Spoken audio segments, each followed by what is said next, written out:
Sa wakas, nalaro ko rin tong Honor of Kings.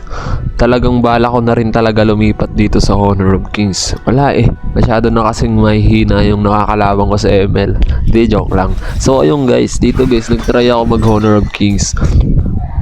Kaya ito guys, kung mapapansin nyo, ginamit ko dito si Blizzard. Ang ganda ng skin, sobrang ganda ng mga effects. Tingnan nyo naman, trial card lang yan. Pero sobrang ganda, paano pa kaya pag sa inyo na yan? Siguro masisipagan kayo maglaro. Hindi sa haters ako ng ML. Hindi ko naman hate yung ML. Mahal ko yung paglalaro. Wala akong tinatrash talk na game. Hindi ako kagaya ng ibang content creator dyan at tinatrash talk yung game.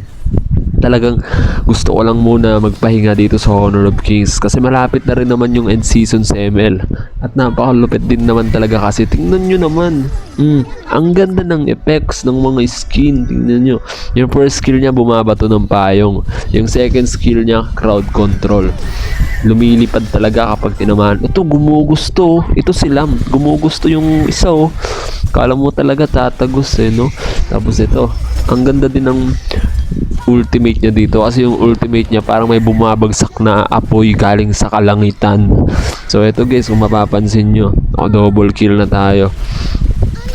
Ang ganda rin kasi ng clash dito mga idol, sobrang ganda ng effects. Kung baguhan lang kasi kayo sa Honor of Kings, talagang malilito kayo sa graphics. Kasi ako rin, kahit ako nung una, talagang nalilito ako sa graphics ng Honor of Kings. Kasi nasanay tayo, diba? Nasanay tayo sa ML.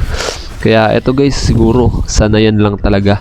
Kapag nasanay ka mag Honor of Kings, masanay ka sa mapa dito, magugustuhan mo rin talaga to. At saka balita ko, mabait daw kasi talaga si HOK.